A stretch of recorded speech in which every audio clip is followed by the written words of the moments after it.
Hello again, everybody, and welcome to the Mike Francesa podcast on the Bet Rivers Network, brought to you by Casamigos Tequila. Casamigos Tequila is brought to you by those who drink it. We have finally made it to the football season. They raised the curtain last night, and we will raise the curtain right now with our Football Friday program for week number 1 in the National Football League. It began last night with a very, very good game, which went to the final second and went to the final inches that decided it. But the Chiefs go to 1-0 by a toe, obviously, as what would have been a touchdown on the last play of regulation turned out to be out of bounds. He had his toe on the line, as we know. And you saw that Harbaugh was going to go for 2 and try and win it right there. Would have been a captivating finish to a game, but the touchdown didn't count. It was disallowed, and the Chiefs open up against the Ravens, 2 teams that you expect to see a lot of this season in the postseason. I don't think there's any question both will be there, and the Chiefs win 27-20. They get a solid performance. Hey, it is week 1. And obviously a good performance from their speedster at wide receiver, Worthy, who I didn't know how much they would use him. They didn't use him that much. But when you touch the ball in the game 4 times, when you get targeted 3 times and run it once and score 2 fairly decent-sized touchdowns, that just shows you what we're talking about. I mean, 1 rush for 21 yards and a touchdown, a 35-yarder for a touchdown, 2 catches for 47 yards, and a very, very impressive opening night for the fastest player ever to grace the combines. So you can see he is going to be he's going to be a very, very important part of this. Rice, who had a terrible offseason, did have 103 yards last night. Mahomes did his job. He did what you expect him, what you expect him to do. And Lamar Jackson did what Lamar Jackson does. He had some bad throws. He had some mistakes. He also had over 100 yards rushing. He threw a 49-yard touchdown pass. He put up plenty of points in fantasy and, went about his business. So away you go for week number 1.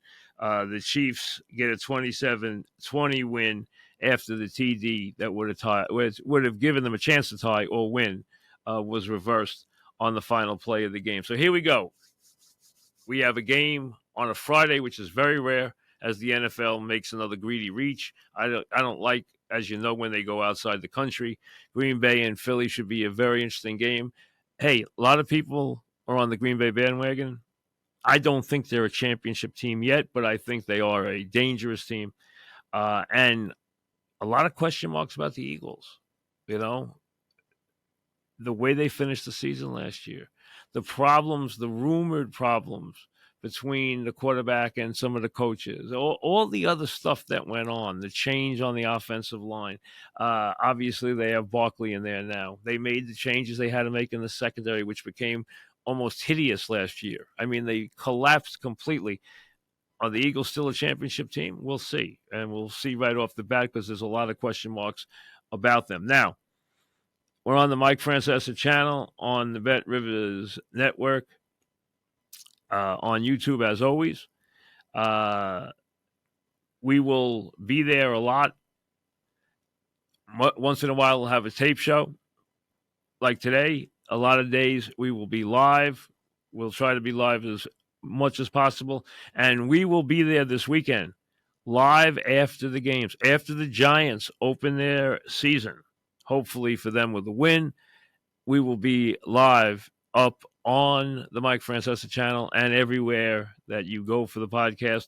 And then we will do the same after the big Monday nighter between the Jets and the Niners, a game that, who knows, could be a Super Bowl preview. You never know. I think in the NFC, San Francisco and Detroit, or I would go Detroit 1, San Francisco 2 right now in the NFC. In the AFC, I think the Jets are going to the postseason. I think, listen, as long as they can keep the quarterback and the left tackle healthy, if they can do that, and you say that because, listen, there's age on both players. One's an immortal player, one is a Hall of Fame player. They're both Hall of Fame players, but I mean, one is above that in Rodgers. And they have missed time. They can be susceptible to injuries. They have some age on them. You worry about them staying in the lineup. If they can, I think this team will win double-digit games. And I think they have a roster that compares to any roster in the NFL. The difference at quarterback for them is immeasurable. Plus, you have a great back in Hall. I think could easily be the most productive back in the league this year. And watch what he does as a receiver out of the backfield. I mean, he's a threat to go all the way anytime he touches the ball. And then you have Wilson, who's about to emerge. But other weapons there, too. What Williams is going to bring. Lazard bounce back. What they're going to get out of the rookie receiver. You know, even the tight ends, I think they will be highly productive because you're talking about a quarterback who is as accurate as any quarterback who's ever taken a snap from center. And that's how good he can be. I think he's incredibly motivated. I think he hasn't lost anything off his fastball. And I think the Jets are going to be a lot of fun. And I can't wait to see them play. I really can't. As for the Giants, a lot of question marks. Did they add people that can make them better? Yes. Is Burns going to make them better on defense? You hope so. You know he's going to – listen, they have a formidable pass rush now. They have a formidable front. Can they be good enough in the secondary? What about the changes in coaching? Remember, I know it got ugly last year with Wink. Wink did a hell of a job there. The way he called those defenses 2 years ago, in my mind, was one of the biggest reasons why they went to the playoffs. He did a brilliant job in that regard. It fell apart. And the head coach obviously had a parting of the ways, to put it politely. It was a lot worse than that.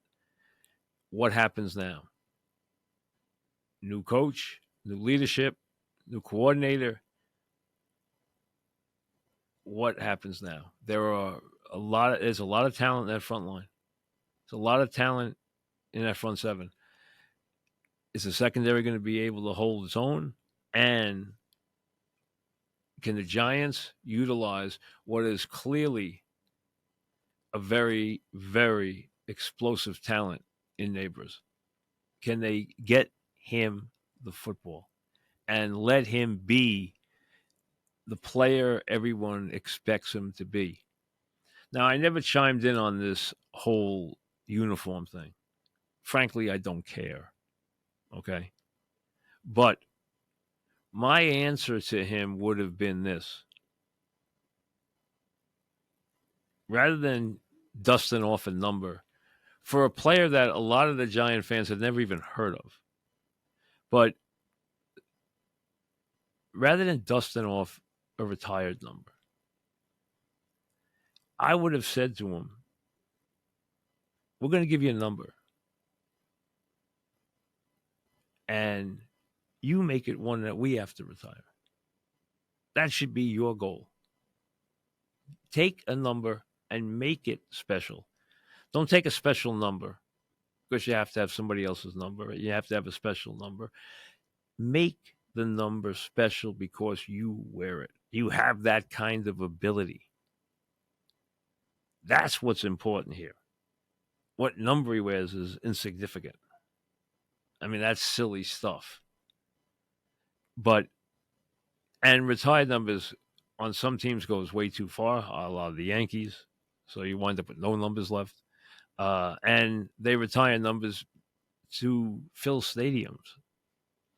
It's a marketing tool. That's what it's become. That's what it's become for the Yankees. It's become a marketing tool. Give a guy a day, get the fans to buy tickets for a guy they like, and then retire his number. You can't retire a number of a guy who plays 5 years for a team. That's not what it's supposed to be about. It's supposed to be about people who leave an indelible mark on a franchise, who are immortalized in that franchise, that become synonymous with that one number and that one franchise. That's the numbers you retire.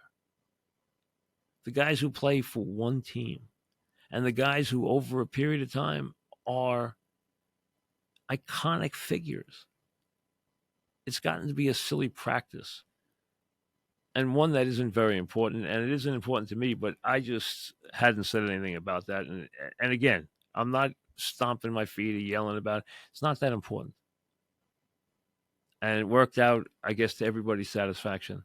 But I just would have said to him, just take a number and make it special because you were. That's the idea. That should be the goal.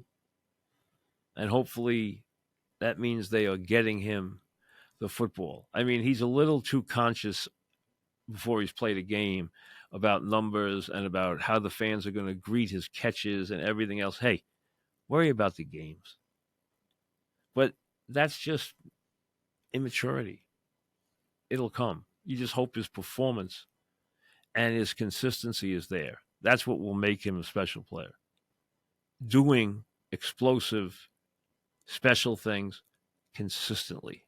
That's what makes you a special player. And hopefully he has the ability to be that. The Giants have not treated Daniel Jones well. They have beat him up. They have beat him up without trying. They have beat him up by trying.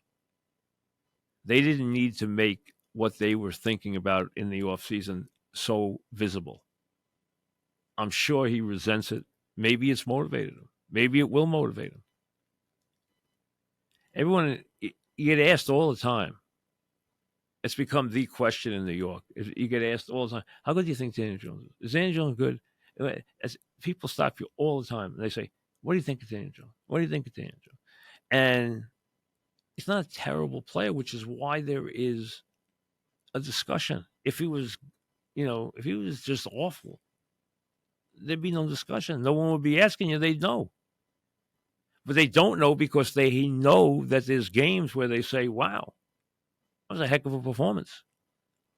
There are things he does very well. He runs well. He throws the deep ball. There are things he doesn't do well. There are things he hasn't mastered. And that's where it lies. He's good enough to play and maybe just good enough to get you fired. Having a quarterback that's right on that divide. Is he a keeper? Is he not a keeper?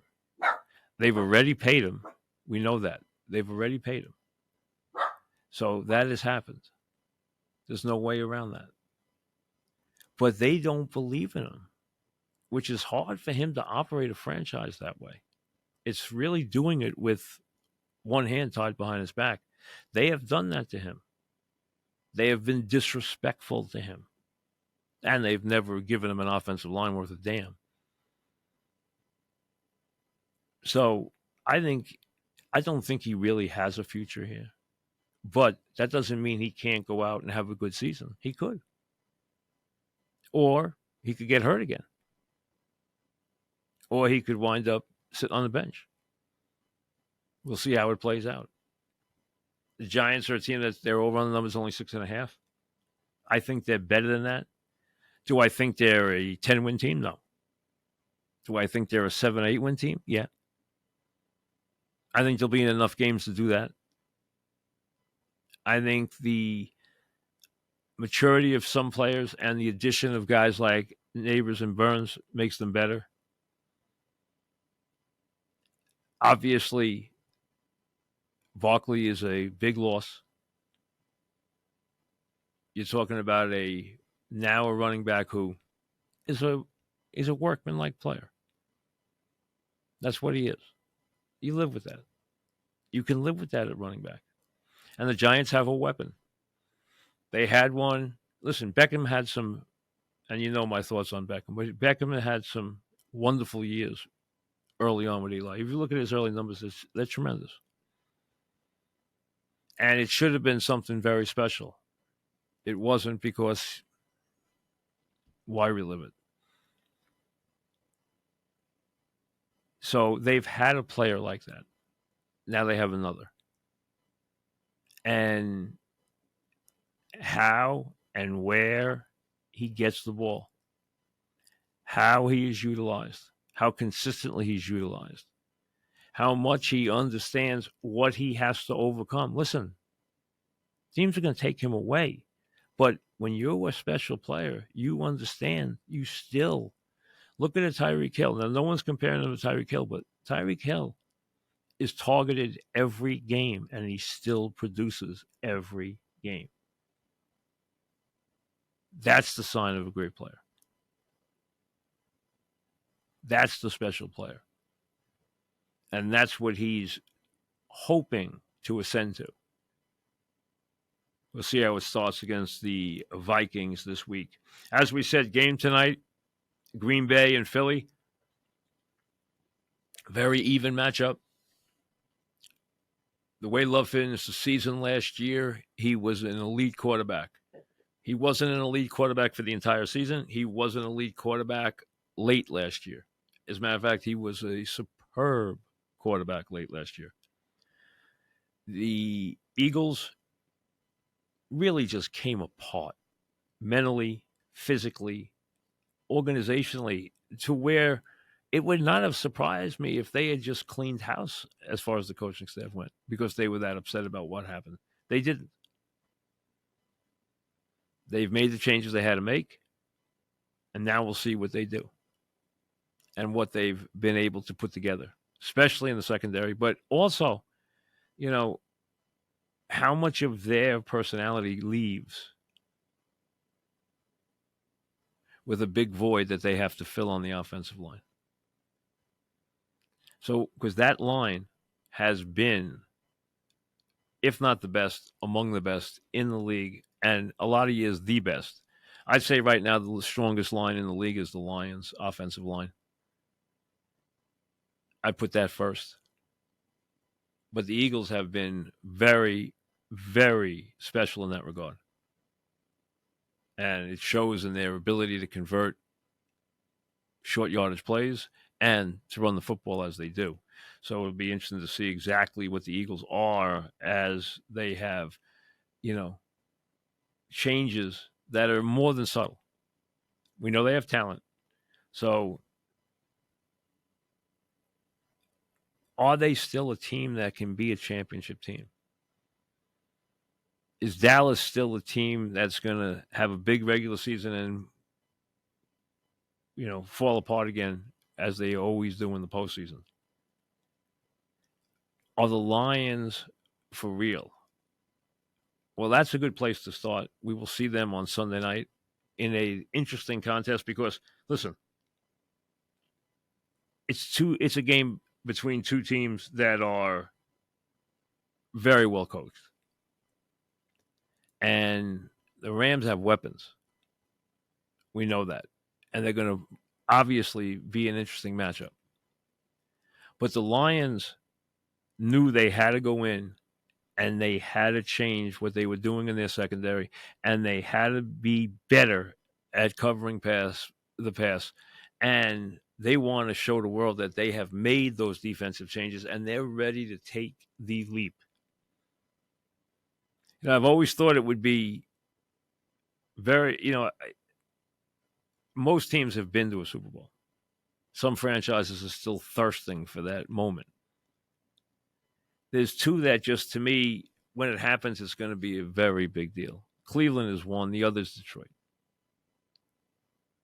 Detroit finally gets to that game. And this could definitely be the year, and they think it is. They love this team in Detroit. You're going to see the scene on Sunday night. They love this team. And it's as now can be. They are ready to get there. They could have gotten there last year. They were good enough. They just weren't ready yet. The coach, thinks they're ready. He's ready to lead the way. In a league that has changed in a lot of ways coaching-wise, he is a bit of a throwback. He is that forceful presence that you don't see a lot of anymore. You see a difference now. They treat players differently now, but this guy's different. He's got a lot of the old school stuff in him while still being able to modernize. And what he's done there is impressive, and they are very much a now team. And I think, listen, I think anything but a very big finish for them.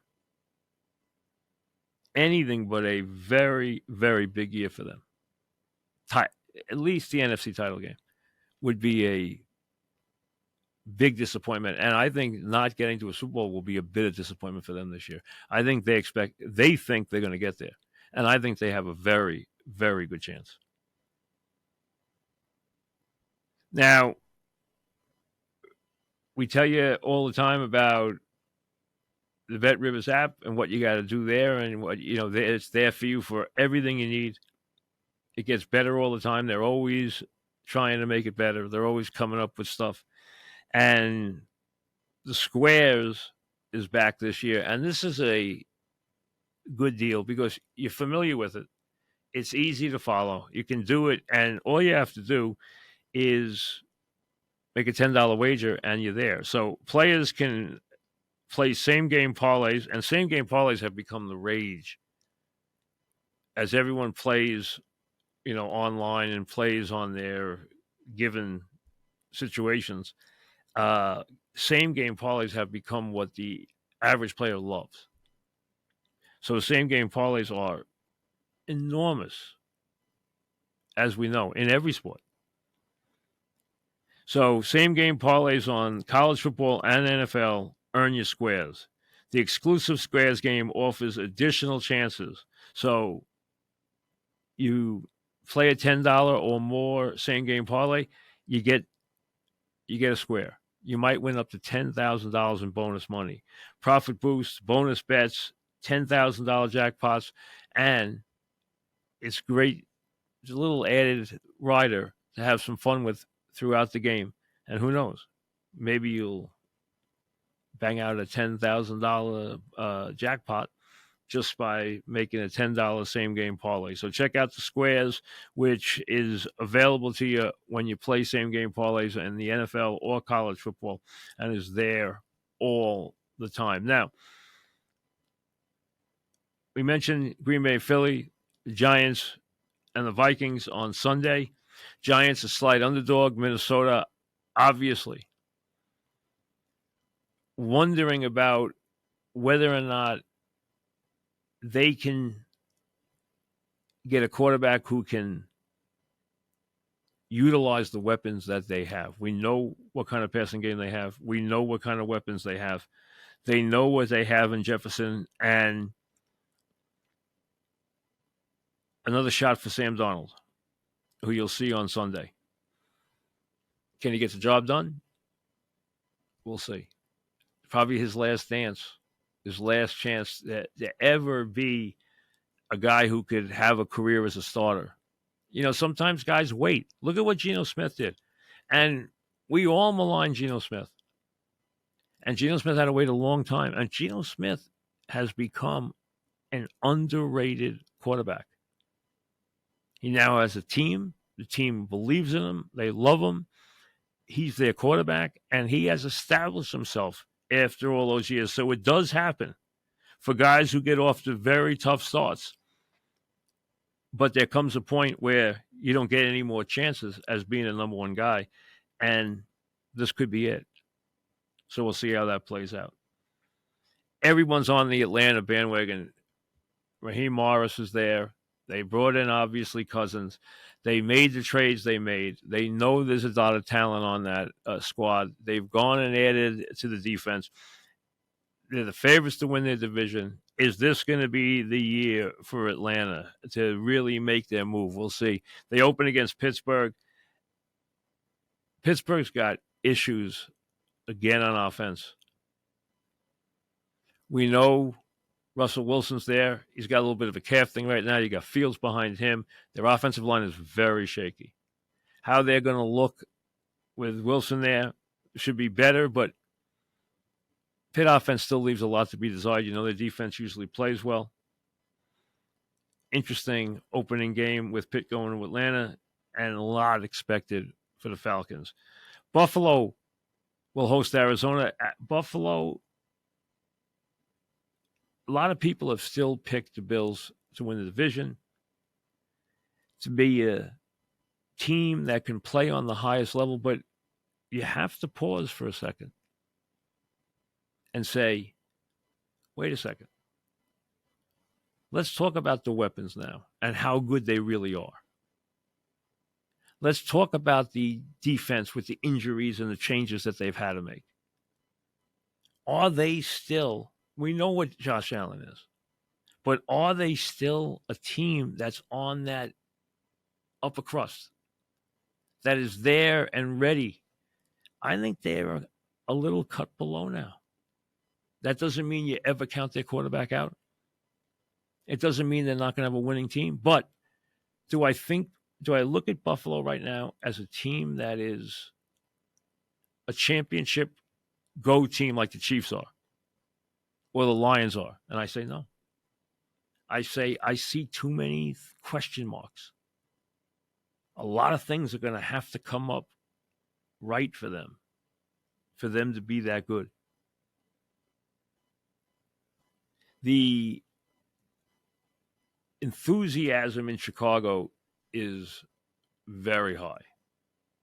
Now, you know the Bears have waited and waited and waited, and now they think they have their guy. They expect this very highly touted special quarterback who they believe is going to be the next Mahomes to step in and just hit the ground running. A lot of people expect a lot of things from the Bears. I, for one, want to take a wait-and-see approach. First of all, I am not telling you that Williams is not going to be a good quarterback. What I'm telling you is that he's still a rookie. It takes time. Very few don't have learning curves. Now, is that team ready to win?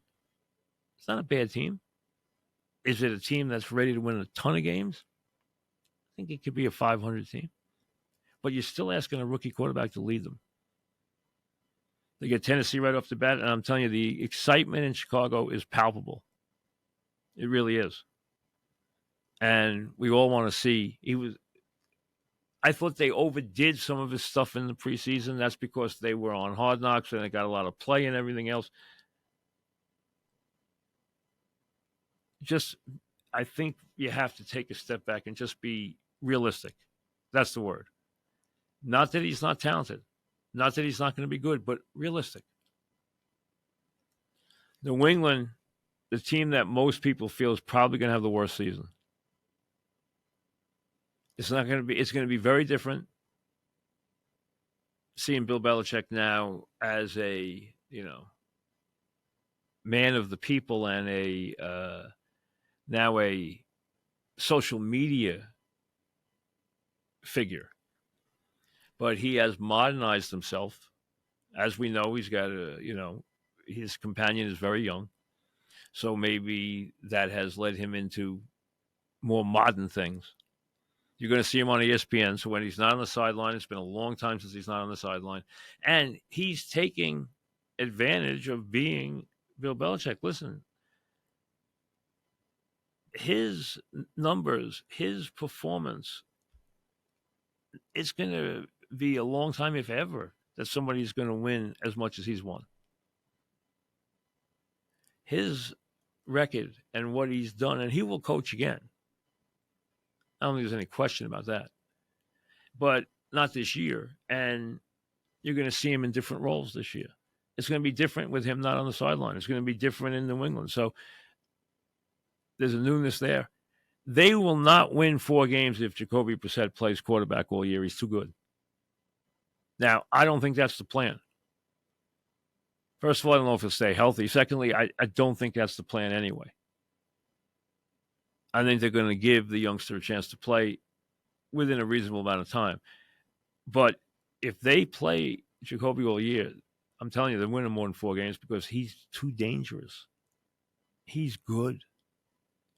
He's a good quarterback. He can play. He moves the football. You see the games he came in last year. I mean, he tore teams up when he played.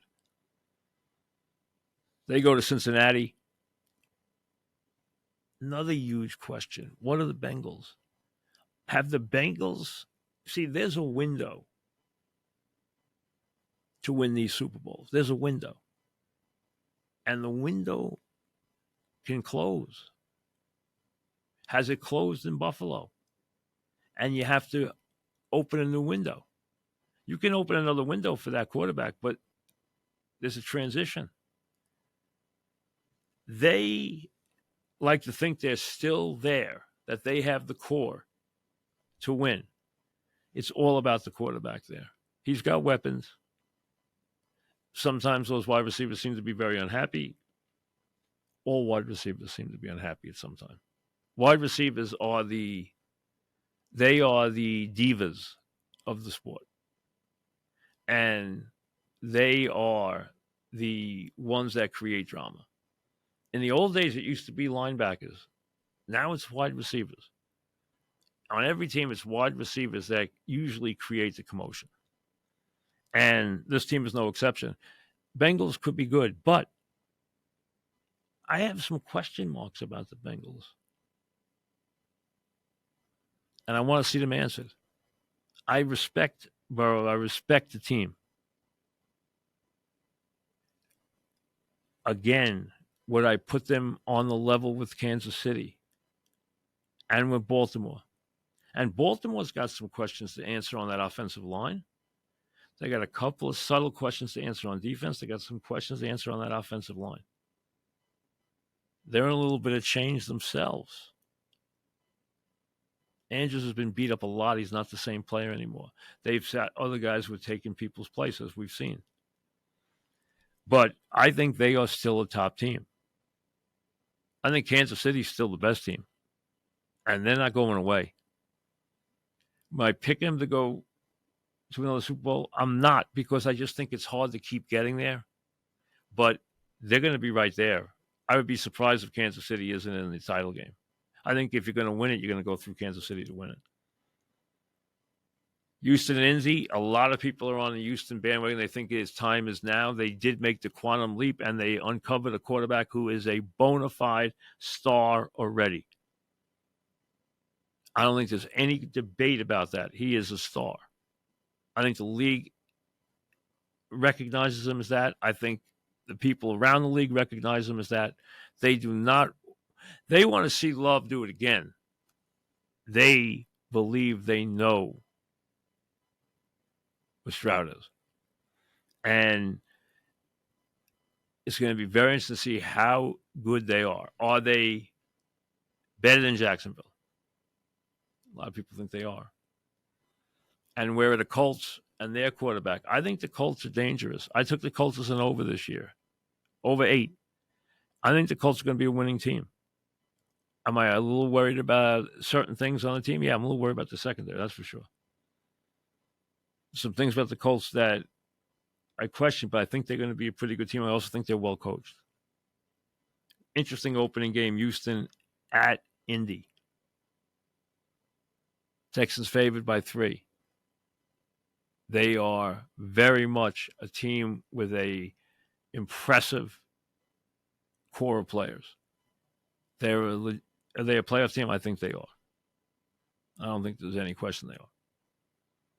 Jacksonville, I'm surprised how much people are down on Lawrence.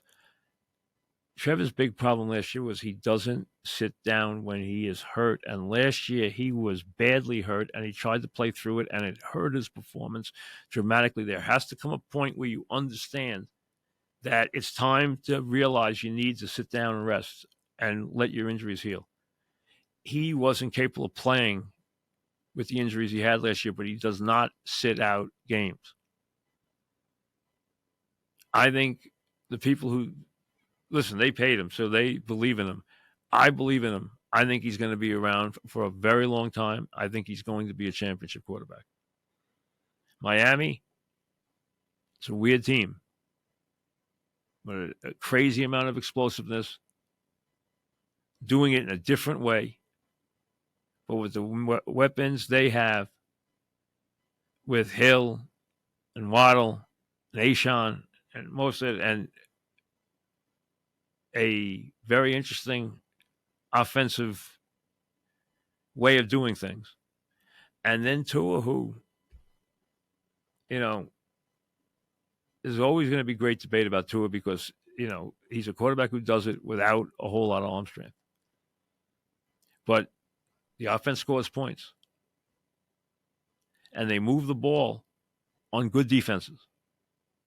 And a lot of times they move it running it. They move it in a different way. And Hill is as compelling a player as there is in the league. He is a difference maker of extraordinary importance. He changes games flat out. Let's be honest. We know he has been of highly questionable character off the field. But on the field, it is very hard not to have a very high amount of respect for what Hill does. He is fearless. He overcomes any kind of defensive coverages, and he makes sure he stamps the game every week. What else can you ask for? He's like a faster Steve Smith is what he is. Remember what Steve Smith did? He was like amazing in his ability to make himself a part of the game. He was completely fearless. He wasn't big. He wasn't the fastest guy, but he was going to make plays. Hill has blinding speed. And not only that, he has one of the great change of directions you will ever see on a football field. And he is completely 100% fearless. And it shows. So, like I said, on the field, it is impossible not to have respect for the player that he is. That's how good he is. I mean, he's an all-time great. New Orleans to Carolina. Carolina brings in a coach who they like to call a quarterback whisperer. Canales comes in after having worked his magic in Tampa. He was a surprise hire. They try and see if, to me, they have to show a lot more faith in their quarterback. I understand he's diminutive. Maybe he's not as physically gifted as they thought he was. This guy, though, has been a prolific winner his whole life. I would not count him out, but they have to show faith in him. I thought they were so timid, not even vanilla in their play calling, but almost timid in their play calling. You can't run an NFL offense that way. You've got to believe in your players and believe in your quarterback, and they didn't do that last year. They were a team that was just trying to get field goals. I mean, they were playing for field goals. You can't go in this league and play for field goals.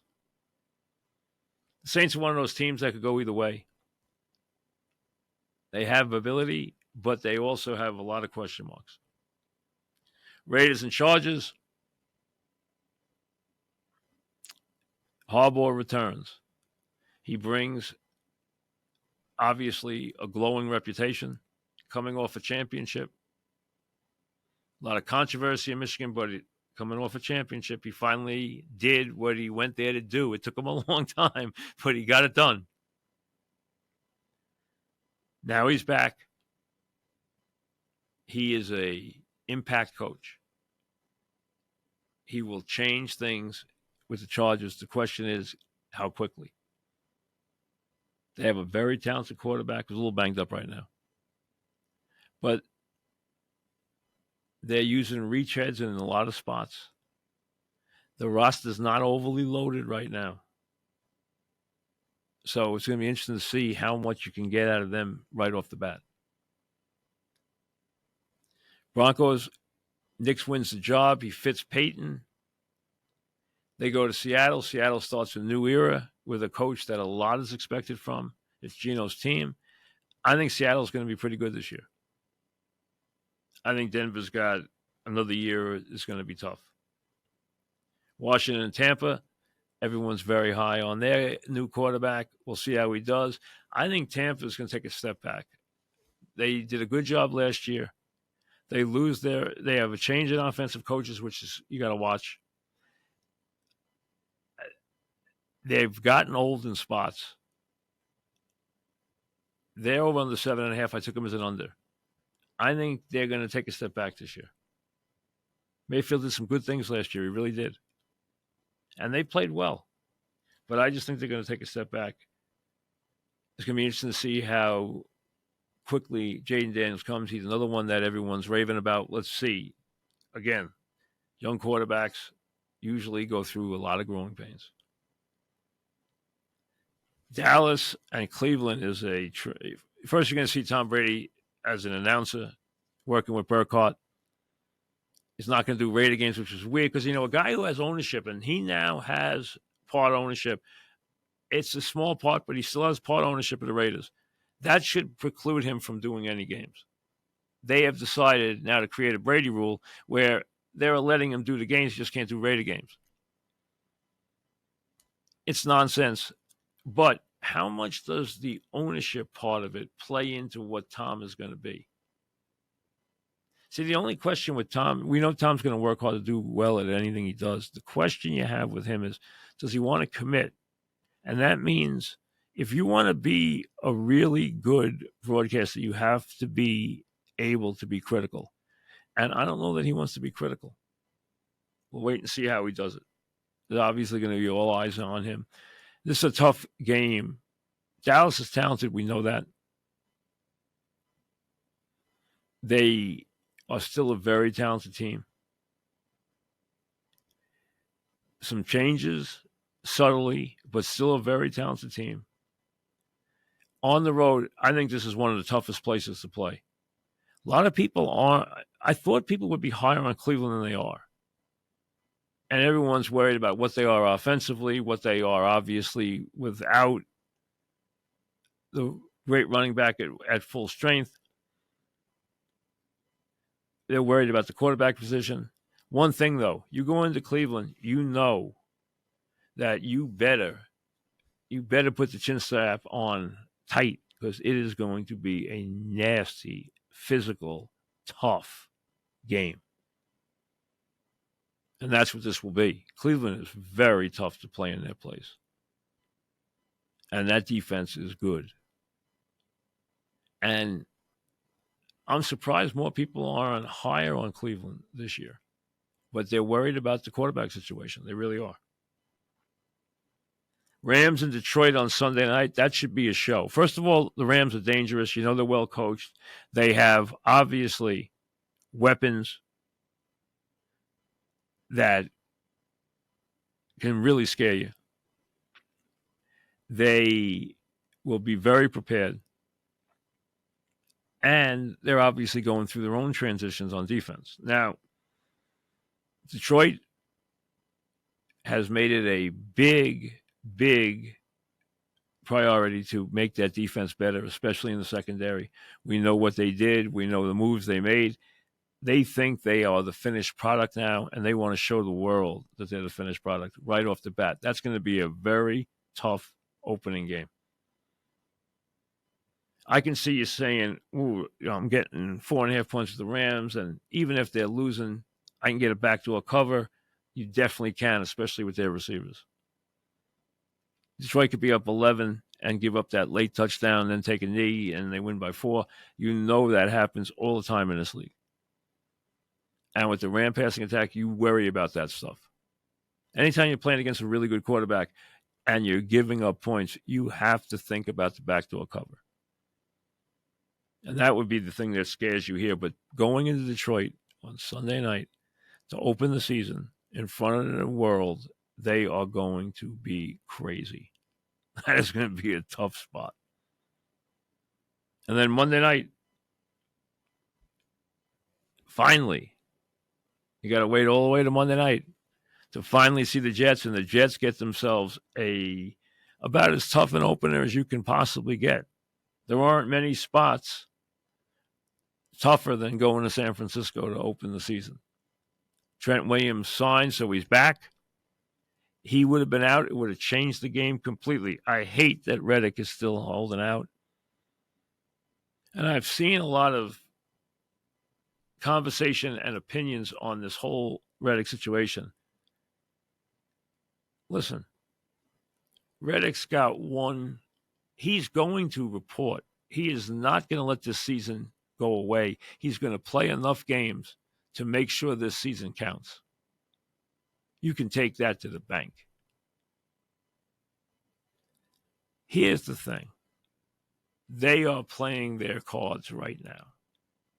Their one hope to get the deal they want is to have the Jets lose this game on Monday night and have the pass rush not get near Purdy. And have that line not play up to performance. And the Jets at 0-1 already with the world now hammering on them already. Oh, you see, blah, blah, blah, blah, blah, blah. They will panic and get Reddick in. Reddick's cards are all wrapped up in this Monday night game. If the Jets win the game or the Jets get a big-time pass rush and look impressive without him, he loses. He's going to have to reassess his position and act accordingly. This game will decide the move. One side will either, I think off this game, one side or the other will cave. And I think this game will decide it. If the Jets don't have a good game and their defensive line doesn't have a good game and their pass rushers don't have a good game, then I think the Jets cave. And conversely, if they do, I think Reddick caves. I don't think he has plans of sitting out this season. I think he absolutely is going to play. But I think that the Jets making the move they did, making the deal they did, had to understand what they were getting into. And the fact that they didn't is just so poor in terms of their management. It just makes you shake your head. What did you think he was going to do here? And why do you think the Eagles were unloading him? I mean, they were just giving him away? Oh, yeah, who cares what he's done and how great he's been? We're going to definitely just deal him away. They dealt him away because they didn't want to deal with this. And they knew they were going to have to deal with this. You had to see this coming. And the fact that they couldn't get this done is a bad job by the front office. You saw all the nonsense with Ayuk the entire preseason. Where is he? Signed. Trent Williams wasn't going to play Monday night. Where is he? Back. Reddick should have been in the fold 2 weeks ago. This team doesn't need distractions. Talk about a now team. The Jets are as now a team because, let's be honest, if Rodgers fails, if Rodgers gets hurt, if this team doesn't win and get to the playoffs, there's going to be wide-scale changes in this organization. And anyone who doesn't know that doesn't know what they're looking at. This coaching staff, these guys, this hierarchy is not going to survive a bad year. And this is a now team. They have built a roster for now and to win. And this roster is capable of winning big. But don't create problems. And this is one that should have been avoided. Absolutely should have been avoided.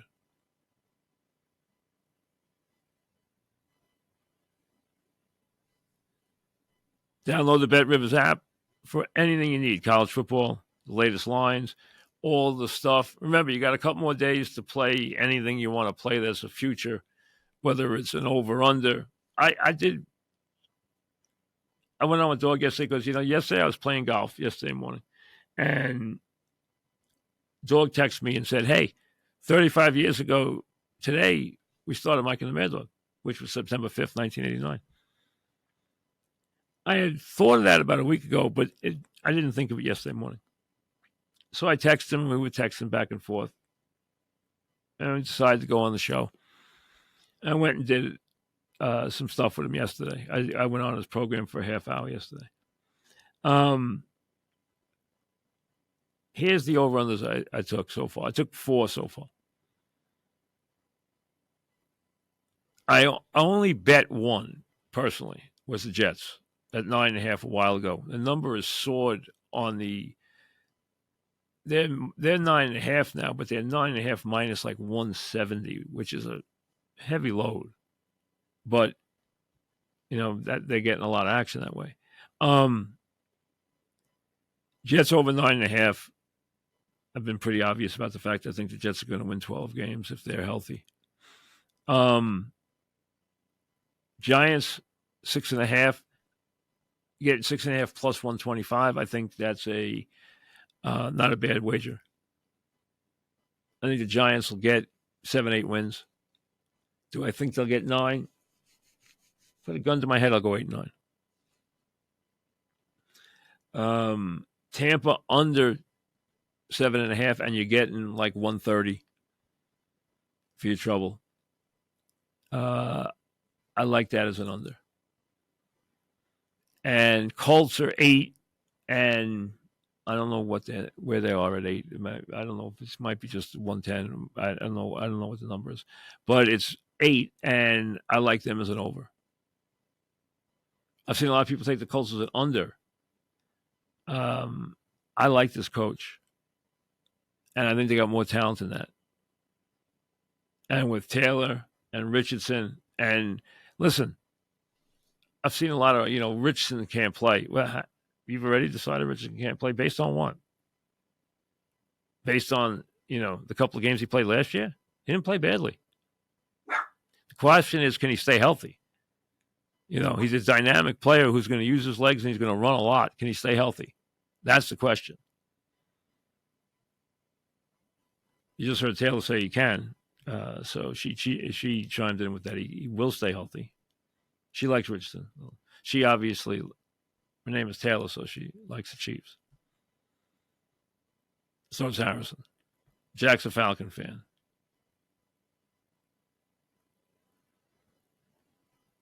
Ro likes the Cowboys. We're all over the place. Jets, Falcons. Why? Julio Jones. Harrison, Chiefs. Why? Not front running. Jamal Charles was his big hero in fantasy years and years ago, and he became a Jamal Charles guy, and then he became a Chiefs fan, and he stayed with him. It's been kind of a good run. And so, like most families, everyone's all over the place. That's the thing about the NFL. You go to any household, and it isn't just Giant Jets. Now, it's predominantly in any metropolitan area going to be that team. But there are fans of every team everywhere in America. You can dig out a host of fans for any team in any city in the country. And that's what the NFL is about. The NFL is a league where there are no unknown teams. Everybody knows the NFL. And when you have a sport which has 100 million ardent fans. That means fans who spend upwards of 90 minutes to 2 hours a week getting information about the sport. That's considered an ardent fan. They have over 100 million ardent fans. They will get more people to buy a game than will watch a game for another sport. So the other people won't watch. Their rating, paying for the game, their rating will double the other sports for free. That's scary.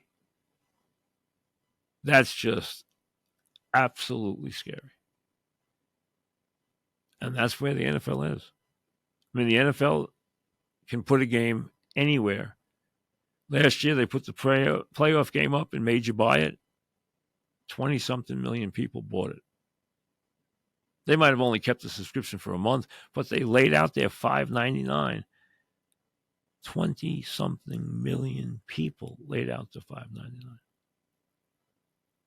That's remarkable. Absolutely. There's nothing even close. If you were a television executive and they told you, all right, you can have the NFL and someone else gets the next 8 things, they still take the NFL. That's how valuable it is. There's nothing, as a TV property, there is nothing that even approaches it. Nothing. Nothing's even close. It's that strong. And it doesn't end. I've always wondered if the NFL would reach a saturation point. It never has. And as we get ready for week 1 on Sunday, I mean, they not only dominate a day, they own a day. And now, with them branching out, heck, what day of the week is there not games on? Here's a Friday night game. I know it's a special game. NFL never played on Friday. Now they play on Black Friday after Thanksgiving.